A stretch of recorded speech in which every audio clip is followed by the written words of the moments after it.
ایک انہی بہن نے کہا ہے کہ کوئی بڑی چیز جیسے کارپیٹ وغیرہ ہے وہ بعض اوقات ناپاک ہو جاتا ہے تو ہم پھیلا کے اس پہ پائپ سے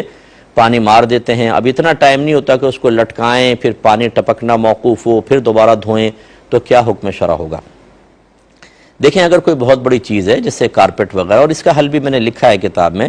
تو یہ یاد رکھیے کہ ہمیشہ چیز کو پاک کرنے کا شریعت کی طرف سے مطالبہ نہیں ہوتا.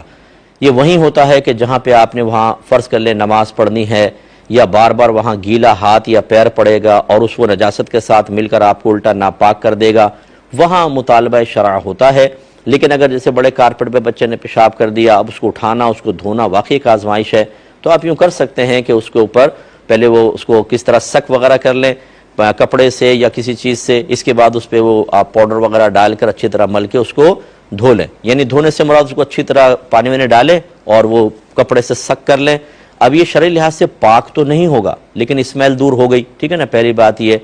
اب آپ اگر اس پہ نماز پڑھنا چاہیں تو مصلی رکھ کر اوپر نماز پڑھ سکتے ہیں, اور کوشش کیجئے کہ گیلا پیر براہ راست اس پہ نہ پڑے, تو بس باقی یہ شریعت کی طرف سے مطالبہ نہیں ہوگا کہ اس کو پاک کریں. ہاں اگر ایسا ہی ہے کہ آپ نے اسی جگہ نماز پڑھنی ہے, بار بار پاؤں پڑے گا, تو پھر آپ کو کرنا چاہیے, ورنہ اس تکلفات میں آپ نہ پڑھیں, اس کی گنجائش نکلتی ہے. اب اگر فرض کر لیں آپ کرتے ہیں اور آپ سمجھتے ہیں کہ اس کو پاک کرنا ہی ہوگا, تو پھر آپ یہ کریں کہ آپ اس کو بچھا کر کسی جگہ پر اور اس پہ پانی سے پائپ سے پانی وغیرہ ڈالیں, اور اتنا ڈالتے رہیں کہ آپ کو اطمینان ہو جائے کہ پانی نجاست کو اپنے ساتھ بہا کر لے گیا, تو یہ پاک ہو جائے گا. ورنہ تیسرا وہی ہے جو آپ نے کہا, یا ایک چوتھا بھی آپشن ہے کہ اس کو دھوبی کو دے دیں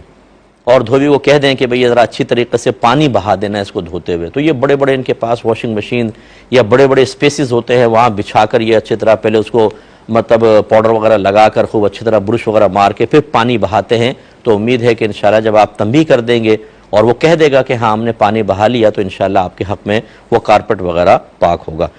انہی بہن نے کہا کہ بعض اوقات جیسے مرد حضرات موٹر سائیکل چلا رہے ہوتے ہیں, گلیوں میں گٹر کا پانی ہوتا ہے, وہ ڈس بیلنس ہو جاتی ہے نا, وہ پاؤں پانی میں پڑ گیا, اب اس کے بعد پیڈل کے اوپر پاؤں رکھا, تو پیڈل کا کیا شرعی حکم ہوگا؟ دیکھیں ابھی جو میں نے اصول بتایا یہاں پر بھی آپ کو کام دے گا. پیڈل پہ آپ برہنہ پا تو کوئی بھی نہیں بیٹھتا, ٹھیک ہے نا,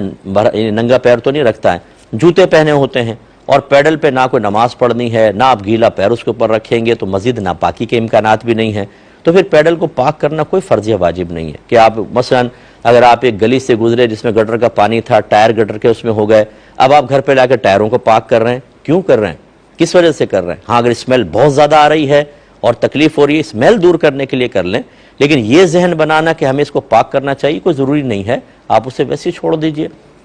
ہاں یہ ہے کہ گیلا اگر ہے تو گیلے کو یہ نہیں کہ وہ صحن میں چلانا شروع کر دیں, وہ سارا ناپاکی پھیل جائے, ایک جگہ کھڑا کر دیں یا گلی سے باہر ہی کھڑی ہوتی ہیں, خشک ہو جائے گا, بس ٹھیک ہے, پھر چھوڑ دیجئے اس کو,